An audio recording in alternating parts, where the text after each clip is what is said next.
ये दुनिया का पहला देश बनने वाला है जो धरती के नक्शे से गायब होने वाला। यहाँ तक कि यहाँ के लोगों के पास ना ही अपना घर रहेगा, ना ही जमीन और ना ही अपना वतन। यहाँ तक कि यहाँ की गवर्नमेंट ने 3D स्कैनिंग करनी शुरू कर दी है। एक एक बिल्डिंग, घर, मकान, यहाँ तक कि पेड़ से लेकर पत्थर तक सब कुछ स्कैन किया जा रहा है। Land, our ocean, our culture are the most precious assets of our people. यहाँ तक कि पूरे देश की सरकार को वर्चुअल वर्ल्ड में शिफ्ट करने का प्लान शुरू हो गया है। तो हमारे पृथ्वी के बहुत ही रहस्यमय हिस्से में पैसिफिक ओशन के बीचों बीच मौजूद है दुनिया की one of the smallest country Tuvalu, और यहाँ पे लोगों की पॉपुलेशन लगभग 11,000 के आसपास है। लेकिन ये छोटा सा देश हमारे इतिहास में एक बेहद डरावनी मिसाल बनने जा रहा है। तो पहले आप ये देखिए।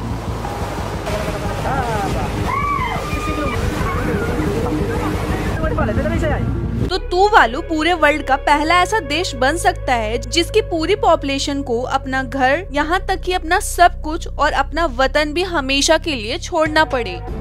We are sinking, but so is everyone else. तो आखिर इसके पीछे का कारण क्या है? तो वो है क्लाइमेट चेंज।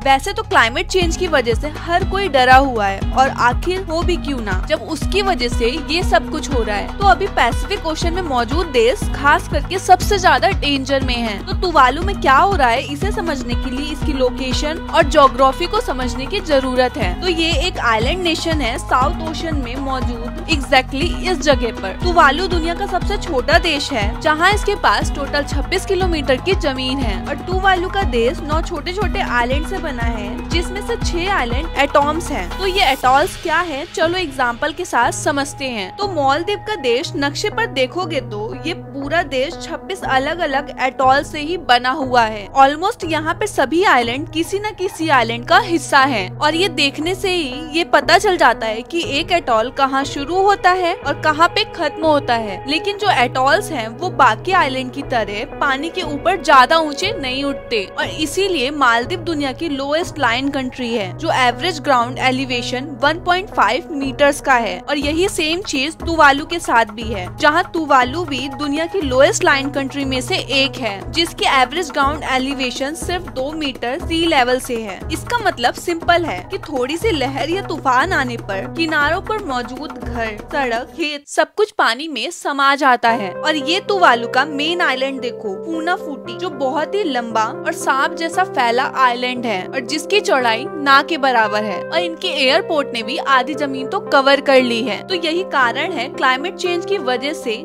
तुवालू का नंबर सबसे पहले आएगा। लेकिन तुवालू के लिए सबसे बड़ी खबर ये है कि तुवालू में सी लेवल बाकी दुनिया के मुकाबले और भी ज्यादा तेजी से बढ़ रहा है, और नासा के अकॉर्डिंग 1993 और 2003 के बीच 30 सालों में तुवालू में सी लेवल 15 सेंटीमीटर से बढ़ गया है, जो कि ग्लोबल एवरेज से 1.5 गुना ज्यादा था। और नासा के प्रेडिक्शन के अकॉर्डिंग 2050 तक तुवालू में सी लेवल 20 से 30 सेंटीमीटर तक बढ़ जाएगा, और 2100 तक 1 मीटर से बढ़ जाएगा, जिसकी वजह से जो बाढ़ आती है देश में उसकी फ्रीक्वेंसी भी बहुत ज्यादा बढ़ जाएगी। तो आज के दिन पूरे साल में 5 बार बाढ़ आती है, लेकिन ये 2050 तक 25 दिनों की हो जाएगी, और 2100 तक साल के 365 डेज में से 100 डेज फ्लोडेड रहेंगे। यहाँ तक कि नासा का कहना है कि क्लाइमेट चेंज इसी तेजी से बढ़ता रहा तो 2050 तक तुवालू का क्रिटिकल इंफ्रास्ट्रक्चर और ज्यादातर हिस्सा हाई टाइड के समय समुद्र में डूबा रहेगा। इनकी कैपिटल फूनाफुटी आइलैंड पे, जहां देश की 50% पॉपुलेशन रहती है, वो आधा पानी में होगा, और 2100 का एस्टिमेशन है कि 95% देश पानी में डूब जाएगा।